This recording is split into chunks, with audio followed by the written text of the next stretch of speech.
दोस्तों आज हम बात करेंगे कि गेहूं में जो नदीन होते हैं जैसे गेहूं का मामा, इसे कैसे कंट्रोल किया जाए। क्योंकि आज की गेहूं की खेती में सबसे बड़ी समस्या गेहूं का मामा, क्योंकि ये मरता ही नहीं। तो इसे कंट्रोल करने के लिए हमारे किसान भाई क्या करते हैं, सनकोर की बरतों करते हैं।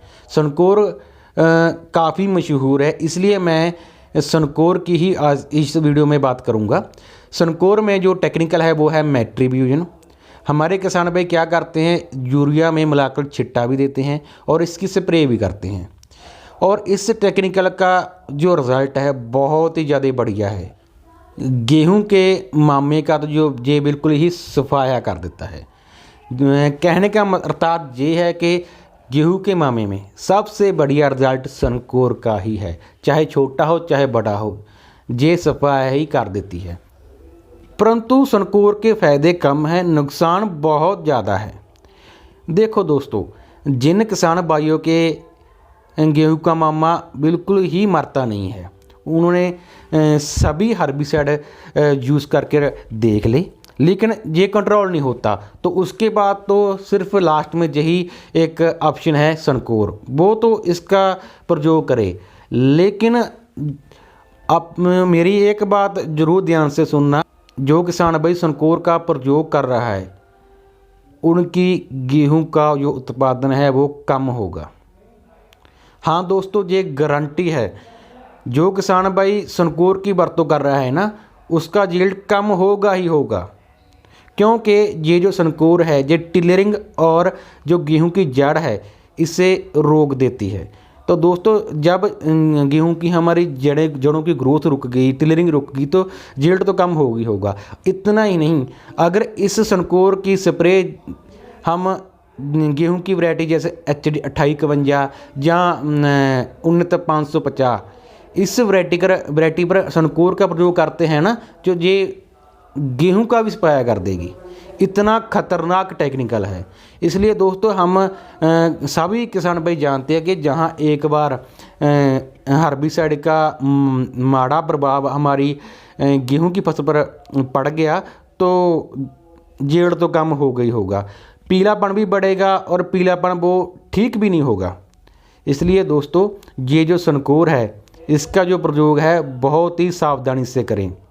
मैं अभी क्या होता है ना, हमारे किसान भाई दुकान पर जाते हैं और जाकर सेठ को कहते हैं, लाला जी देखो हमारे ना गेहूं का मामा कंट्रोल नहीं होता। वो क्या करता है, एक्सीएल देता है ना, साथ में सनकोर दे देता है, जहाँ कहता है सनकोर का छिट्टा दे दो। तो दोस्तों, ये गलत है। अगर हमारे गेहूं का मामा किसी और स्प्रे से नहीं मरता है तो सनकोर करें, क्योंकि हमारे पास और कोई ऑप्शन नहीं है। और दोस्तों, एक बात मैं आपको और बता देता हूं, जहां सनकोर का प्रयोग किया गया होगा वहां गेहूं गिरने की आशंका भी बढ़ जाएगी। 70% तक हमारी गेहूं गिर सकती है। तो दोस्तों, इसलिए मैं कह रहा हूं इसके फ़ायदे कम हैं, नुकसान बहुत ज़्यादा है। दोस्तों, मैं आपको बता दूं, एक ना गेहूं की वैरायटी आई थी HD CSW 18। दोस्तों, इस वैरायटी का जो यील्ड है बहुत ज़्यादा, क्योंकि अगर ये वैरायटी गिरे ना तो 28 से 30 क्विंटल प्रति एकड़ यील्ड दे देती है, लेकिन ये गिरती ही गिरती है, और गिरने के कारण इसका जो प्रति एकड़ उत्पादन है वो सिर्फ 18-19 क्विंटल रह जाता है।